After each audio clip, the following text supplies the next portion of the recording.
Good afternoon, everybody. Welcome to our webinar today.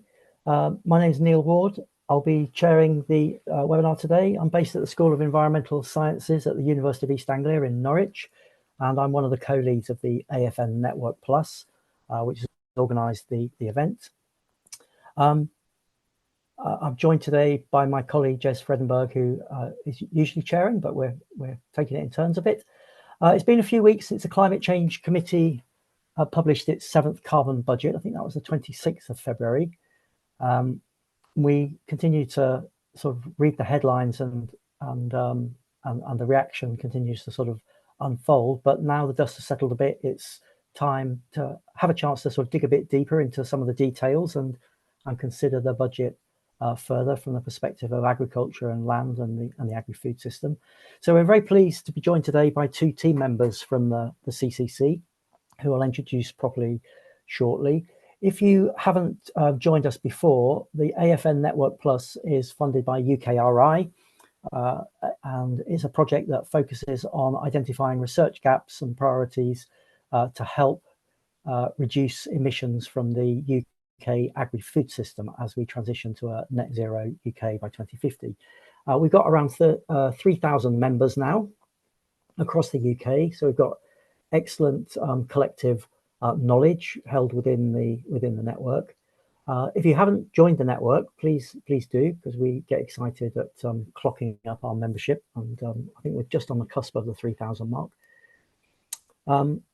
Today's topic then, just to make sure everyone understands the background, the Committee for Climate Change is the government's statutory independent advisor for the UK and for the devolved governments within the UK, and it advises on climate change and how we get to net zero. It produces carbon budgets every few years, I think around every 5 years or so. The carbon budgets are widely seen as the most authoritative independent assessment of the UK, its emissions position across all sectors, and proposed ways of reducing those emissions to get to net zero. So it represents independent statutory advice to the government about what needs to happen to get to net zero.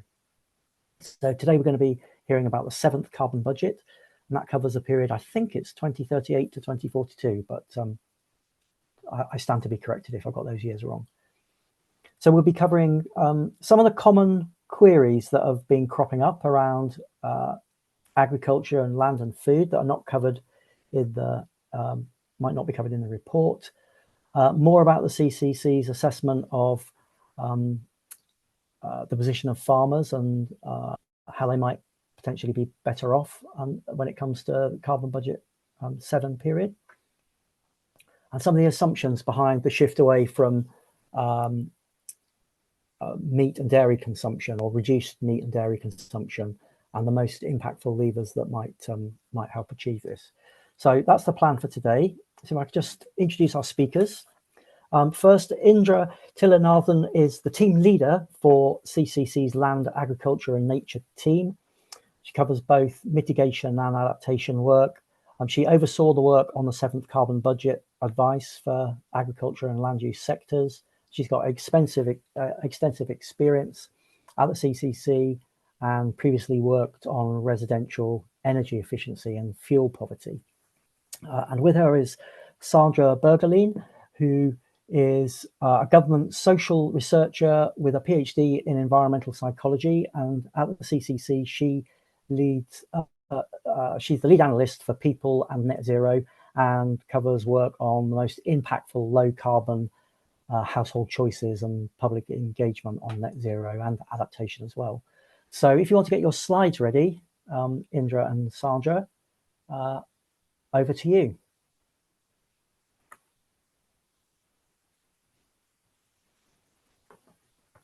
Yes, perfect. Thanks, Neil, for that lovely introduction.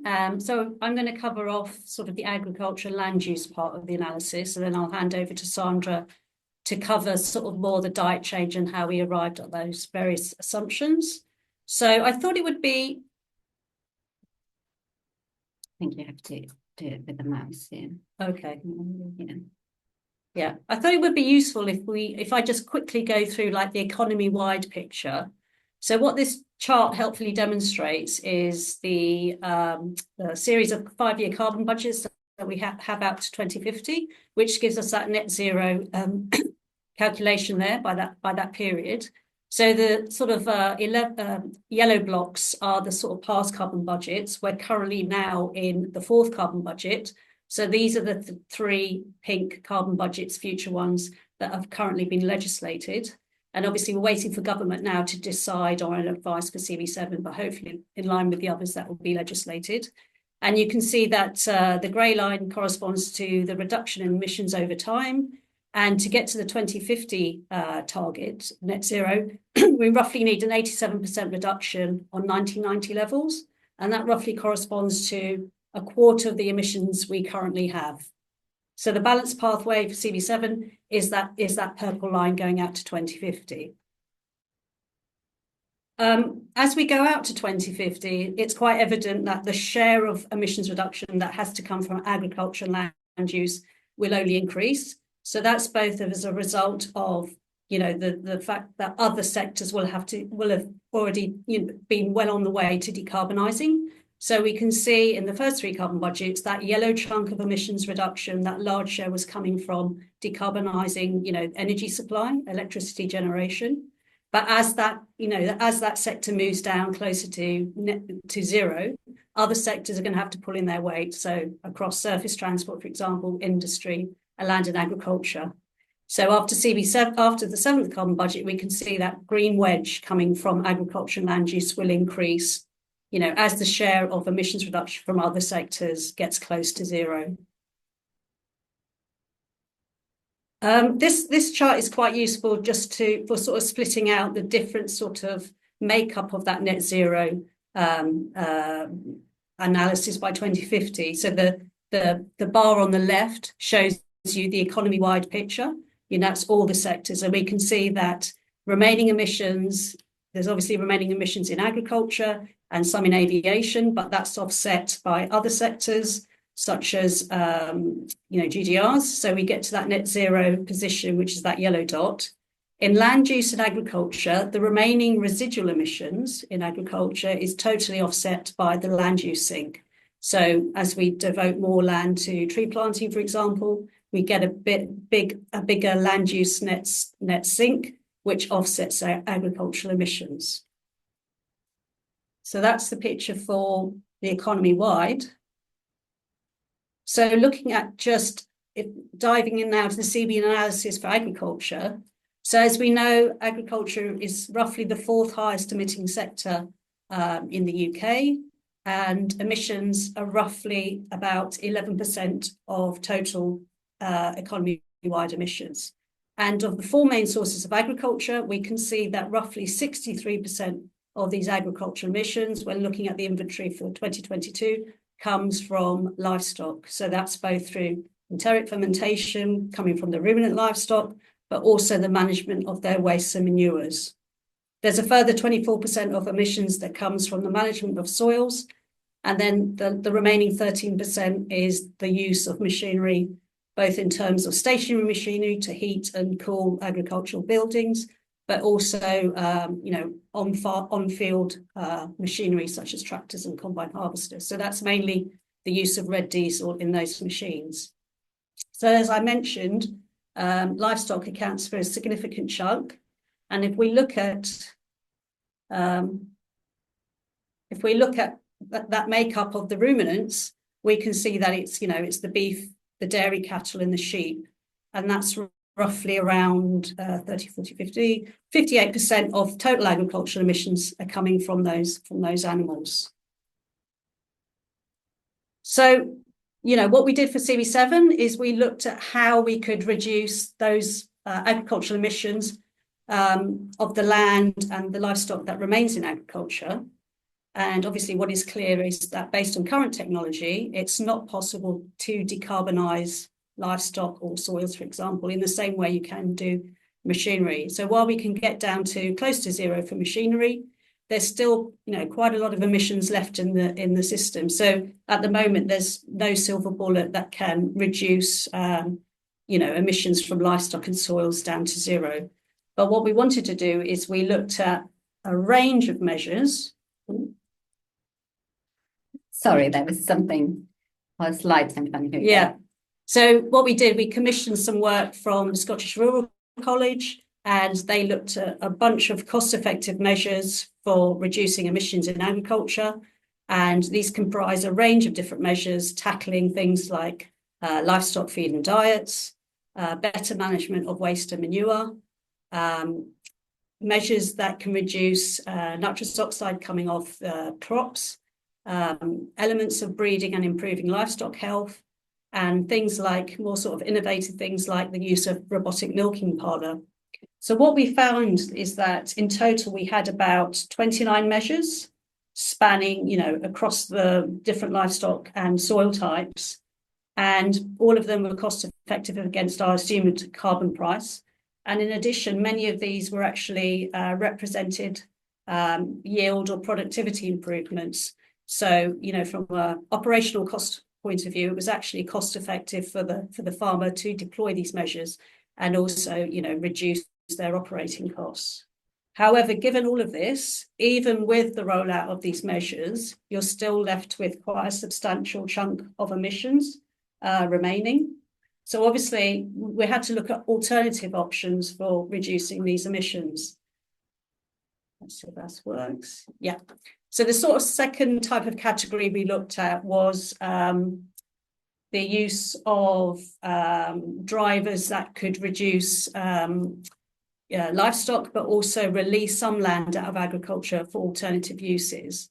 So the sort of main chunk that we have here is the reduction in livestock numbers. And that's the sort of two levers that we looked at for reducing livestock numbers was diet change, which Sandra will go on about. So that's switched to the consumption of lower carbon foods, still maintaining meat as very much as part of the diet, but just reducing average consumption by about 20% by 2035 and by 35% by 2050.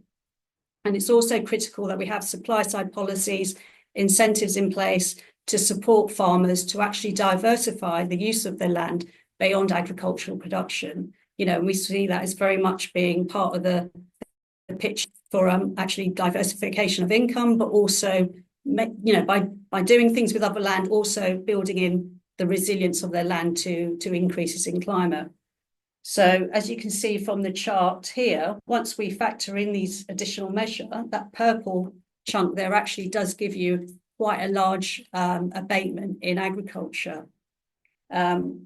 I should also point out, in terms of the diet change assumption we have here, we, as part of our modelling, we actually had a 3-year lag. So diet change in those first 3 years actually impact the imports of meat products rather than domestic production. So we assume that there's a lag between farmers being able to respond immediately to changes in consumption, obviously due to livestock production cycles, for example. So in the first 3 years of this diet change element, we have most of that impact falling on imports.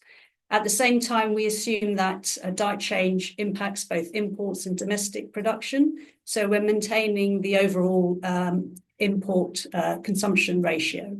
So, what this does is that we don't want to offshore emissions by increasing our imports of meat products that potentially have a higher carbon emissions intensity than domestic production, for example.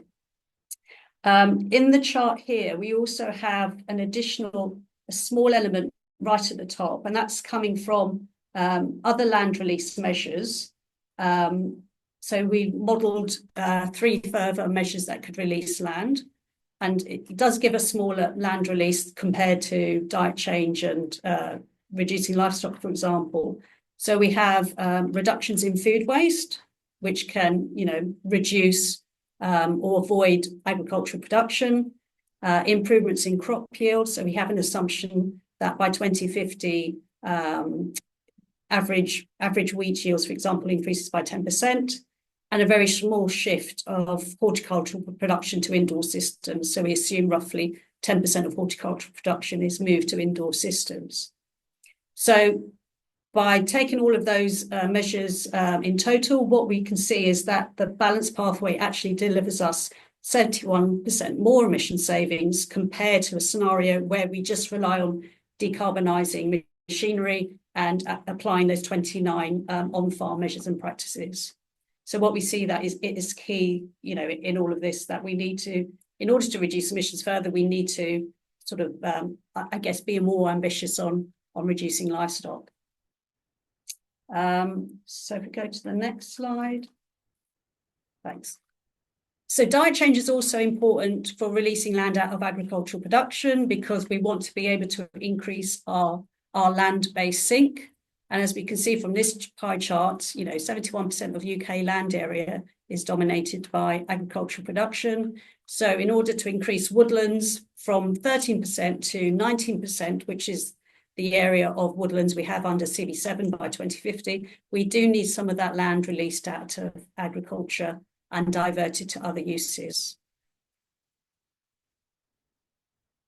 So in our CB7 analysis, we estimated that 14% of agricultural land by 2050 is taken out of agricultural production and used for a variety of land-based measures. So those are the ones that we have here is peatland restoration and management, for example, energy crops, which by 2050, we have roughly 3% of UK land area is used to grow energy crops, growing agroforestry systems and creating more hedgerows, but also, increasing our woodland cover from the current 13% of UK land area to 19%. And in all of this, we have to be mindful that we want to be able to incentivize farmers to deliver these actions. They're very much, we see them being very much as stewards of the land, for example. So it's key in all of this that they're incentivized, recognizing the public goods that these measures will deliver, not only in terms of emissions reduction, but also, improvements in air quality, improvements in water quality, and obviously increasing in biodiversity, for example. So where we get to by 2050, if we put the emissions reductions together, we can see that the black line gives us the net position between agricultural emissions and the land use sink. So we can see that by 2050, those two sectors, if we put together, we get to just below zero there. And if we look by the measure, if we look at the individual measures that make up the agriculture and land use, we can see that big purple chunk is the emissions reduction that corresponds to the reduction in livestock numbers, being delivered through diet change, but also incentivizing farmers to move away from some of their sort of livestock production. We've also, the red chunk corresponds to decarbonising machinery. And then you can see that the two green chunks there, the dark green one is the restoration of peatland and also sustainable management of peatland. And the light green is the sequestration we get from growing more woods, more trees, for example. So that level of sequestration doesn't actually kick in until post 2045. And that just is a recognition that, planting trees in the ground, you're not going to get that big volume of net sequestration until a few decades later. So it's critical, again, that we're releasing land, we're getting trees in the ground, fairly rapidly, and start ramping up those tree planting rates, really as soon as possible. I also talked a bit about the benefits to the farmers from diversification. So there was an additional piece of work we did for CB7 that looked at trying to compare, I guess, if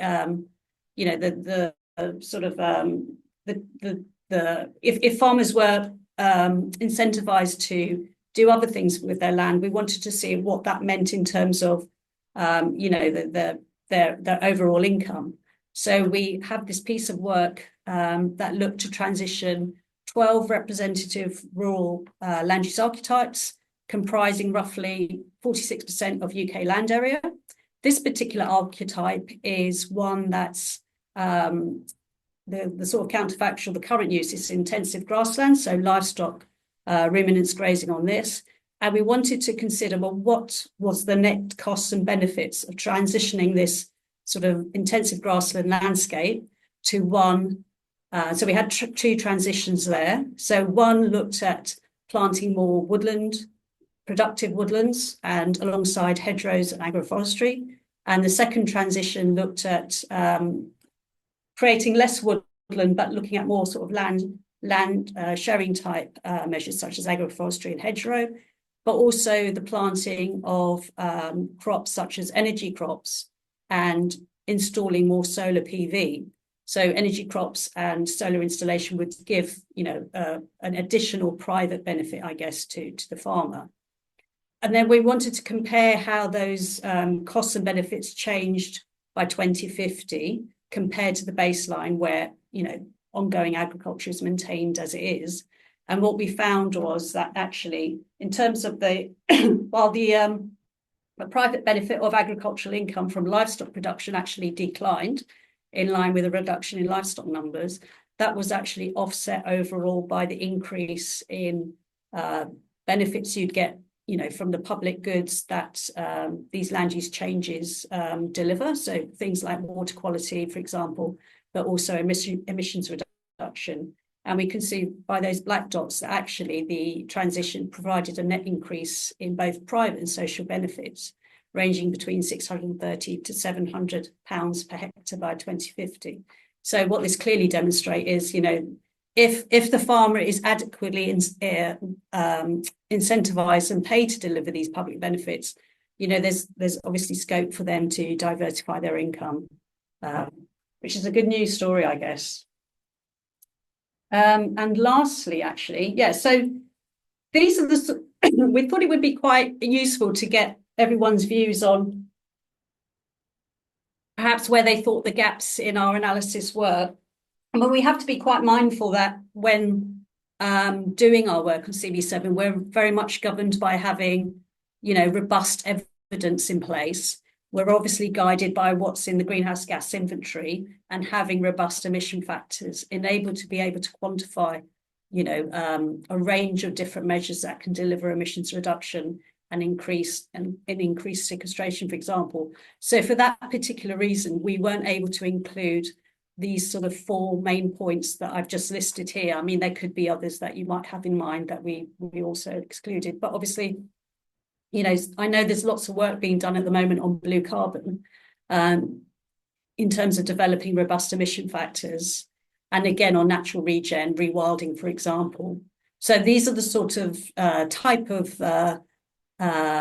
gaps in evidence, I guess, that we would want to revisit at some point in the future when the evidence has moved on and we can be confident, of including some of these measures in our future carbon budgets, for example.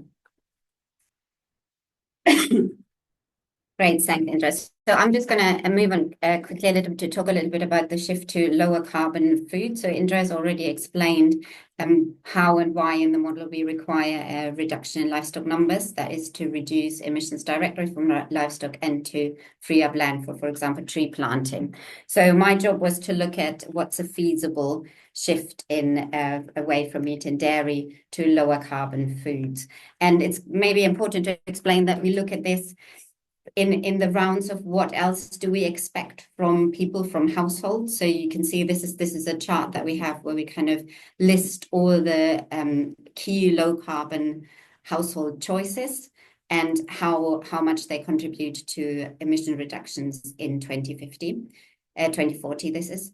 So you can see that the main ones are people switching to an electric car, people switching to low carbon heatings, for example, heat pumps. And then the next one is a reduction in average meat and dairy consumption. And we've split it out in the reduction in emissions directly from UK livestock. And then also you can see that there's this 1% emissions reduction here that is from the land use where trees are being planted. But obviously that will grow in the future. That will be much more important after 2045 when the trees kind of are further grown and can essentially suck out more carbon out of the atmosphere.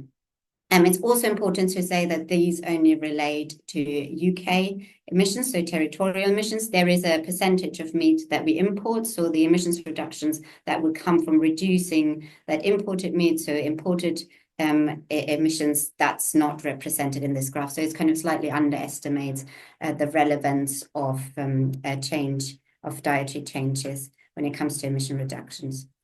In our advice, we have a reduction in meat consumption that's 35% by 2050, and we compare this to 2019 levels. So the graph that you can see here is the FFS data that we use. So we've used this in two different ways. One, we use it to kind of assess what has been a continuous trend in reduction in meat and dairy consumption, and we've seen over the last decades that people have started to eat less meat, and that is reported in the FFS data over quite a long period of time. And one of the things we take into account is if we forward project this from 2019, where would we get to? And we get to about a 5% reduction in overall meat consumption with this forward projected trend to 2030.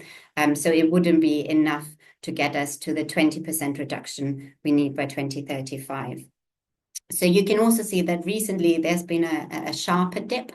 So it's not that continuous slow decline. It's been kind of between 2020 and 2022 where we've got data for, we've got this sharper dip in a reduction in meat consumption. And we're not entirely sure whether this is associated with the cost of living crisis. So this is something that we don't know whether it's going to level up or whether it's going to increase again. And I think I'm right to say that that's also reflected in tracker data where we can see a kind of sharper dip in meat consumption in those years. And we're kind of waiting for new data. It looks like it might be leveling off, potentially increasing again, but we haven't got the data for that quite yet. And the other thing to say is that I've talked about an average reduction across all meats, but we require a steeper reduction in red meat consumption for the reasons that cattle and sheep is really where the majority of the emissions directly from livestock lie. So it's for emissions reduction purposes, but then there's also the additional health benefits of reducing red meat consumption. So this in combination has led to the decision that we have a steeper reduction in red meat consumption to white meat consumption in our pathways. It's a similar picture for a reduction in dairy consumption. There we've got a 20% reduction by 2035, and that is remained through to 2050. So we don't require a further reduction after 2035. In order to assess this reduction in meat consumption, I've already said that we looked at the long-term trend, and we kind of we considered the sort of longer-term trend apart from this steeper dip, and we assessed that a trend alone won't get us to where we need to get to net zero for the agriculture sector together with land use. And then this likely means, and we're very clear about this, that this means that we likely require policy interventions to encourage a shift from meat and dairy consumption to lower carbon foods. Which policies those are is obviously a choice for government. What we have done to ensure that we can be confident that a 35% reduction in meat consumption can be achieved is we've looked at levers that are realistically available to government and that are also within the kind of societal acceptable part of levers. And we looked at, for each of these levers, we assessed the evidence. And again, we've kind of relied on sort of robust evidence around can a lever like that really reduce actual meat consumption? So we've taken account of, but kind of gave less weight to self-reported data, for example. And we really looked at where are there experiments, where are there real life data, things like that. We know from this evidence assessments that we did that clear and consistent information about the link between meat and climate change and meat and emissions reductions, meat and health is a really important prerequisite to reduce meat and dairy consumption. However, it won't be enough on its own. So we also looked at other promising levers that could be, for example, reducing or adjusting how much meat there is in pre-prepared meals. Some people might call that reformulation of recipes of, for example, processed foods. We need to improve the availability of meat and dairy alternatives, and we also need to ensure that meat and dairy alternatives are affordable. But we looked at a whole variety of levers, including things like the choice environment in supermarkets. We looked at cross-price elasticities and own price elasticities, just to assess what levers are available and to ensure that we can confidently say that there are policy levers available to achieve this 35% reduction in meat consumption.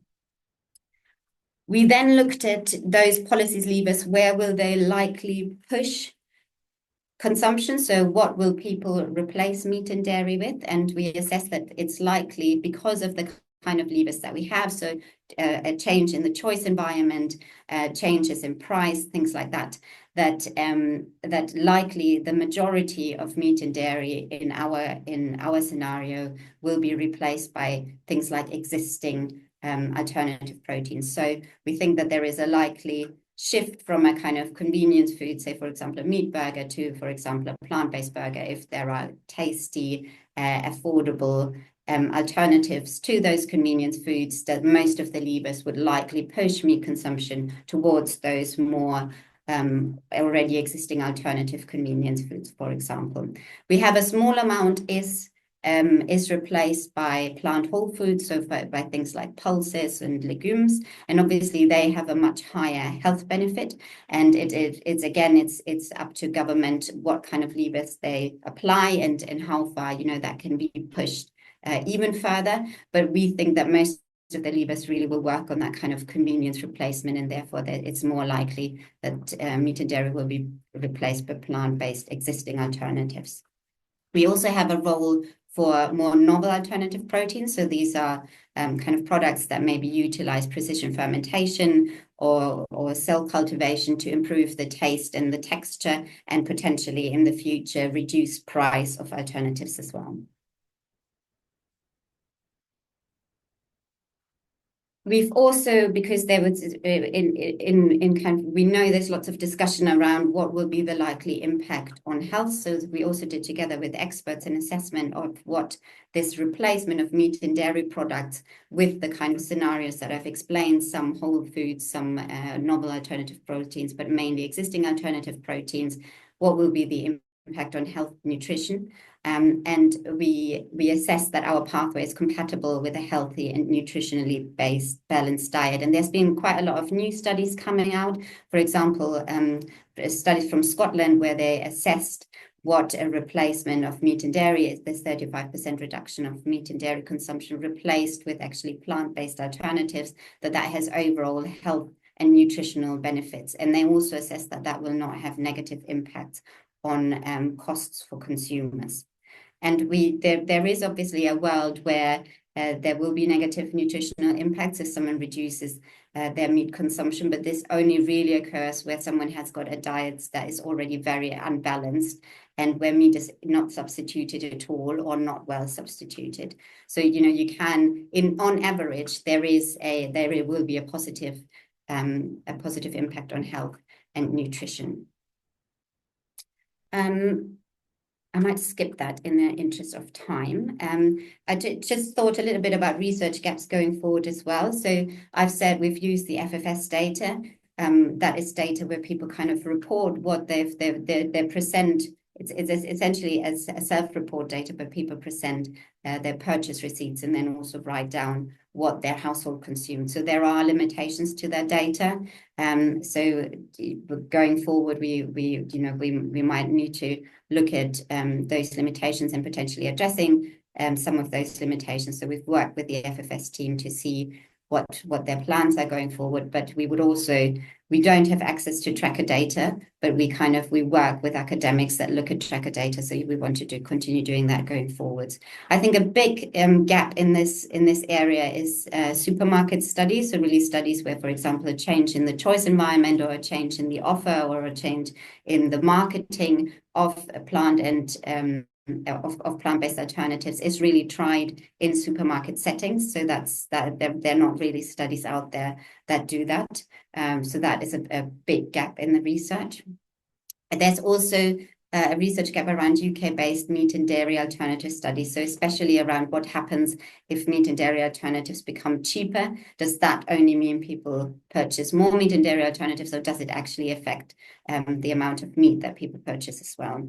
And then I think there's a bit of work to do around concrete policy proposals. So we looked at policy levers. So for example, changing the amount of meat that is in certain dishes, how you would realistically achieve that as a policy proposal, and obviously very topical with the National Fruit Strategy discussions having kicked off. So I think there's really a space where people can work to kind of translate some of this into a very concrete policy proposal. And I'm just going to, before we come off this slide sharing, I just like to also say that if you think, there's something that we should consider in our analysis that we haven't considered, or if you want to point us to evidence, or if you want to have a chat with us about work that you do and that you think is really important for us looking at going forward, or where we should go next, you can put it either in the chat now, or you can just email Indra or me, because we always want to hear about, we always want to hear about if we've missed something or if there are new developments that we're not aware of. So it's really important that people get in touch with us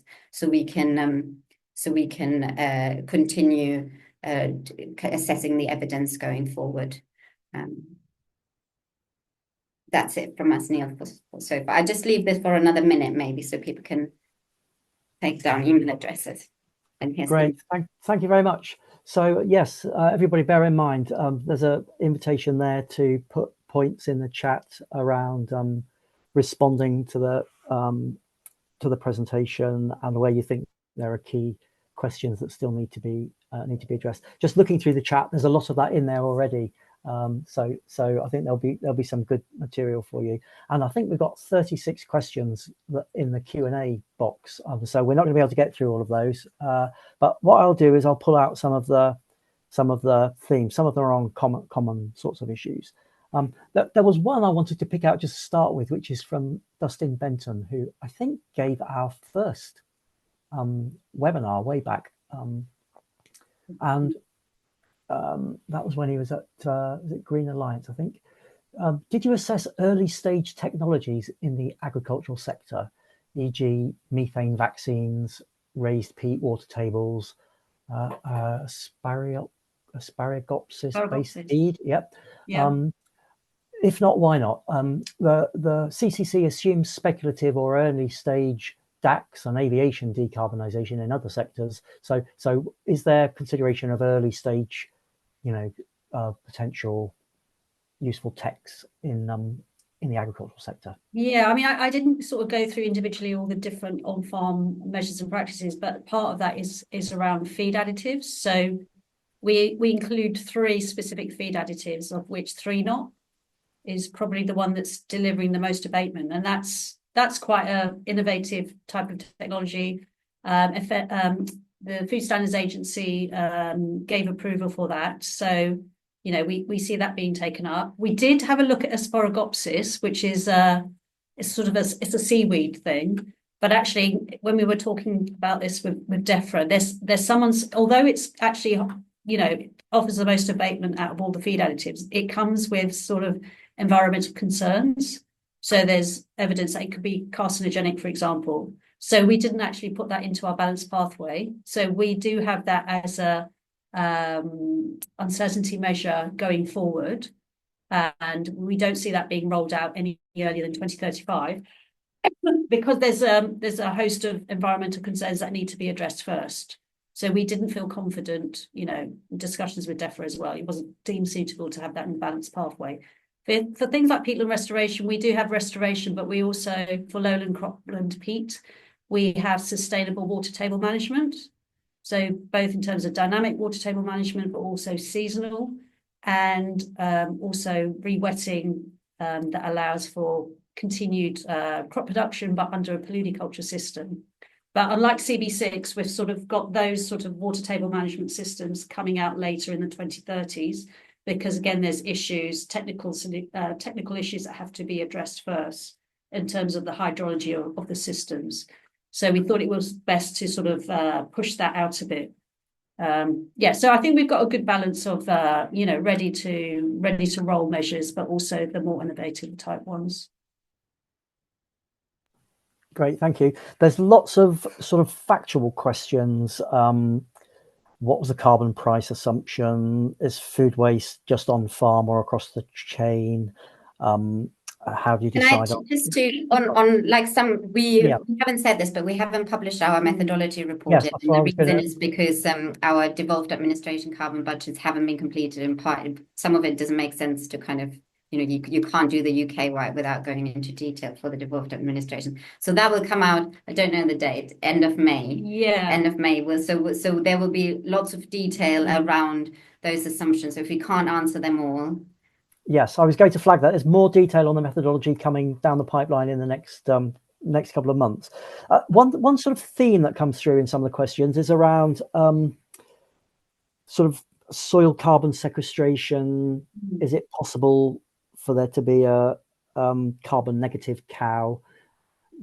So how do you deal with that issue of the possible sort of sequestering carbon in soil through the grazing regimes and stuff like that? I know we sort of we've had this question posed to us quite a lot of time, and Desnes did commission some work from Ricardo a few years ago now that tried to look at the land management practices. How can you increase soil carbon in grasslands, permanent grasslands, and because they wanted to see whether there was evidence that could be put into the greenhouse gas inventory under the LULUCF inventory, for example.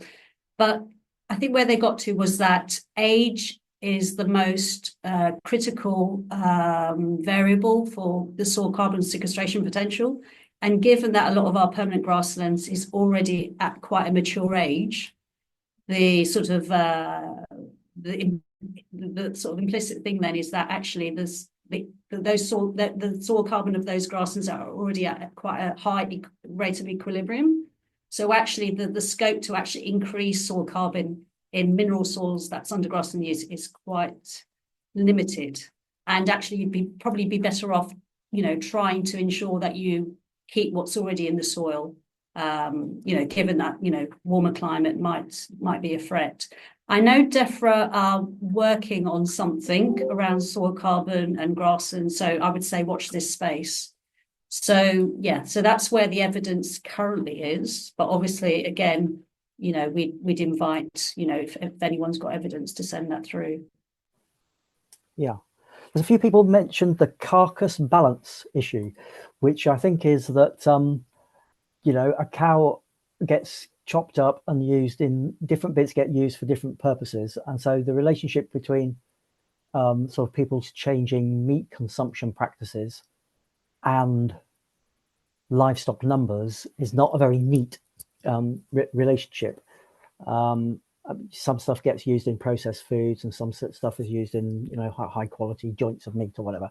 So I just wondered what your thinking is on that, the relationship between a sort of a standard across the board message, which is we need to reduce meat consumption by 20% by this point and 35% by that point, and how that flows through to reduce the livestock numbers in the UK, given that the meat gets used for all sorts of different purposes from the same animal.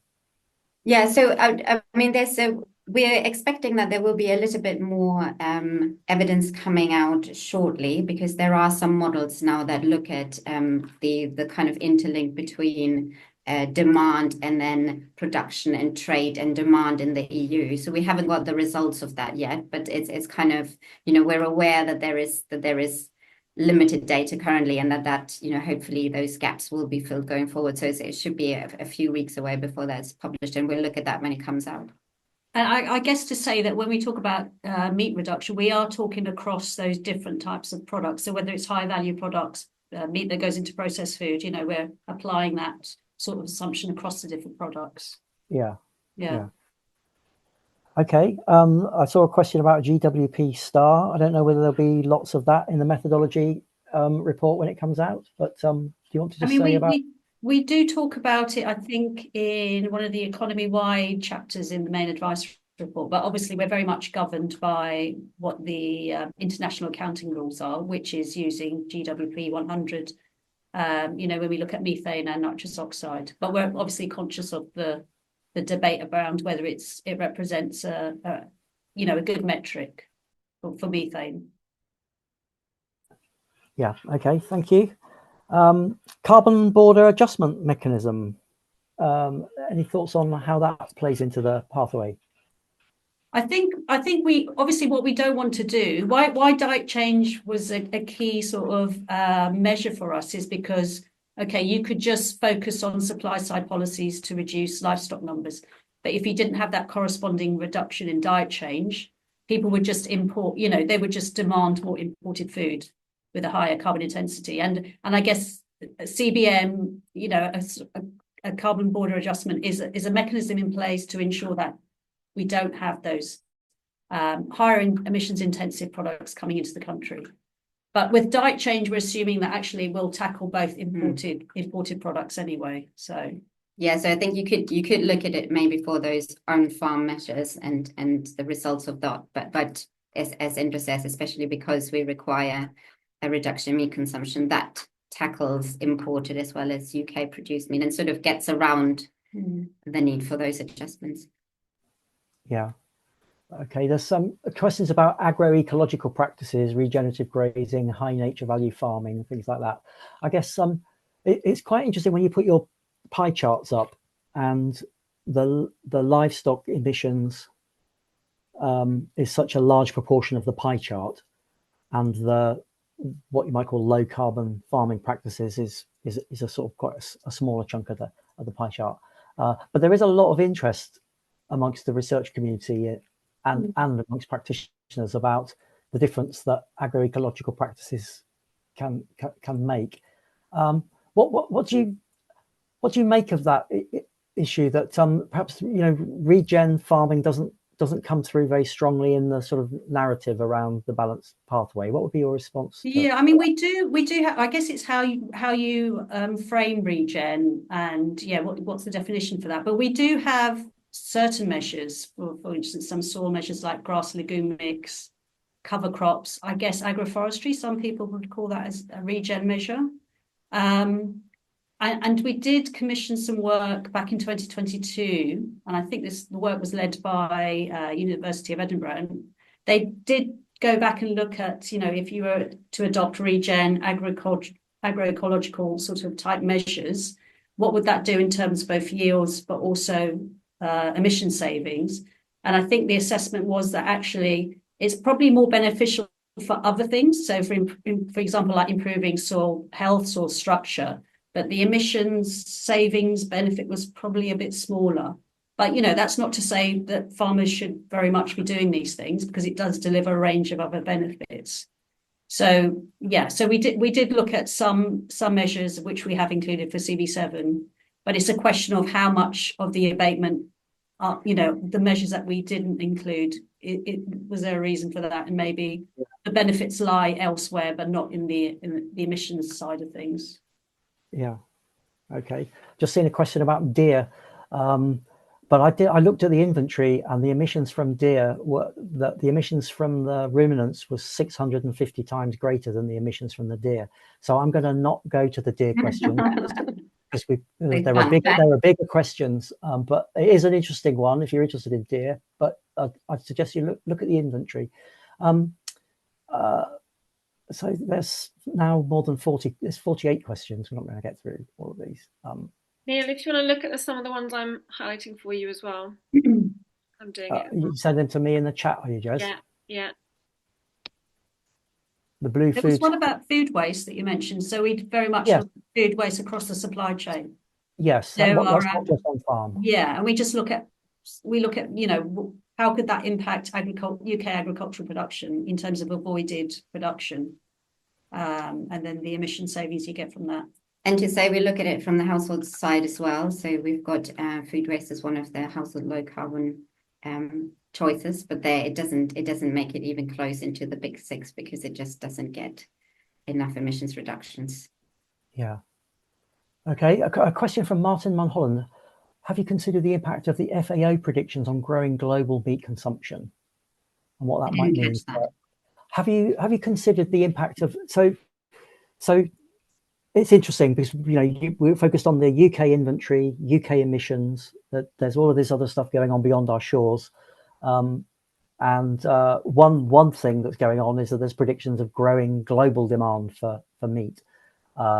So how robust are the assumptions to this sort of sense that there might be really strong global trends that could impact on demand for meat from the UK?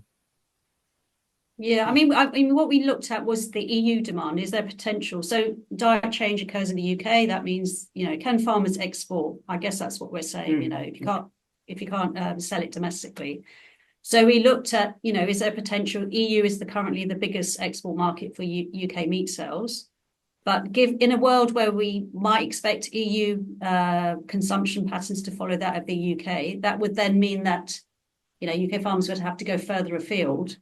And based on current sort of trading patterns, but also the economic value of UK products cannot compete at the moment in Asian markets, for example.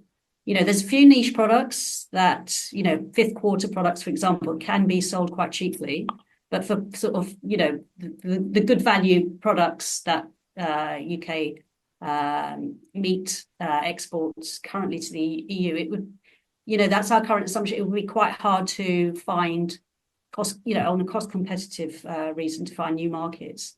But who knows, the world, what's happening now with tariffs and everything, And we had an agriculture trade advisory group, and they've written a report that can also be found on our website amongst probably 50 other reports as supplementary material, but it's in there, so you can, and they acknowledge exactly that uncertainty, but also say that current, the current state.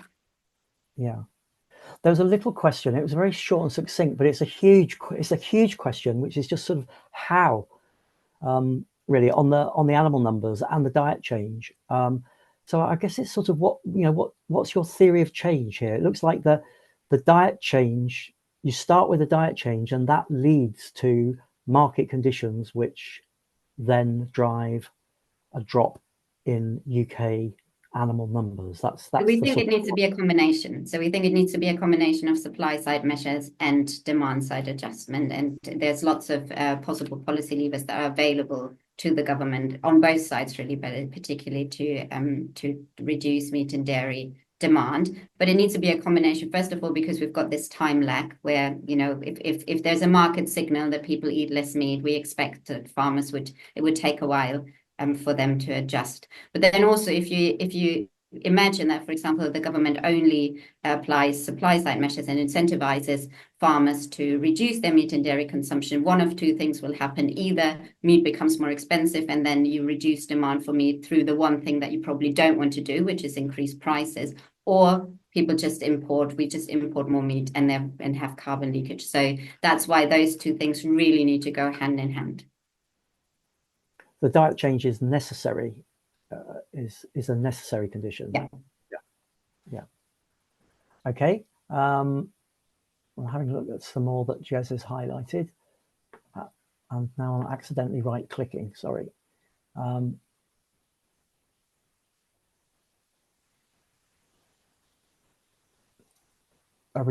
research gap surrounding nature-based solutions around low input. And that's just a comment.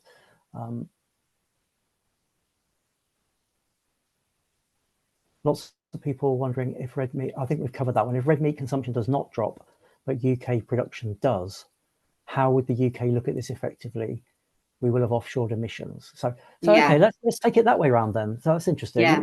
If the diet change motors, but the production doesn't respond, then I guess that's where the CBAM and measures like that to so that we don't have a proliferation of potentially high carbon intensive meat imports coming in.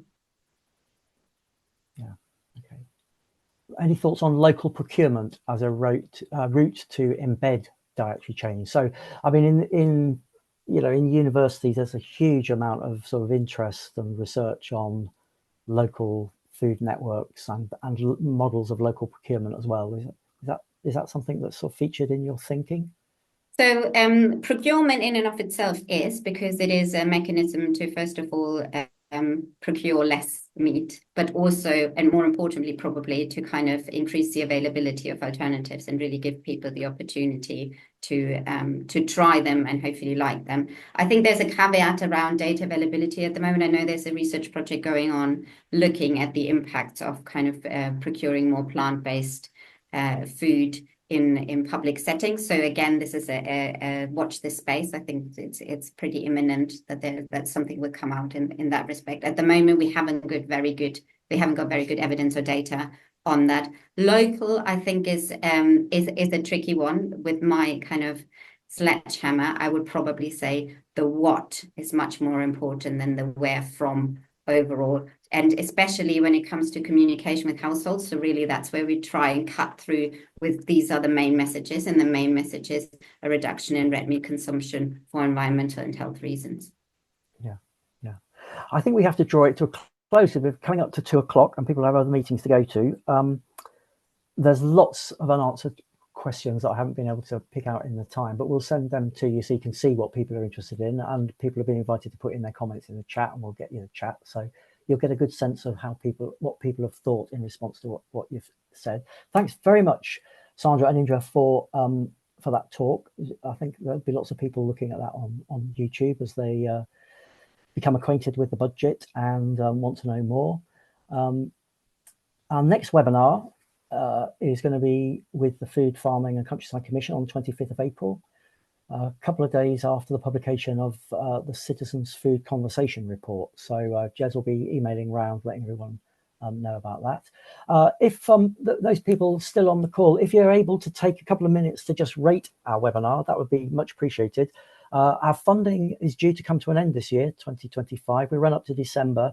We're in discussions, but it's not yet clear exactly, definitely whether we'll be able to roll forward into the next year. And it's very helpful to have a bit of feedback on our webinars. We know we've had really strong demand over the last few months. So if you're able to just fill in a couple of questions, that'd be much appreciated.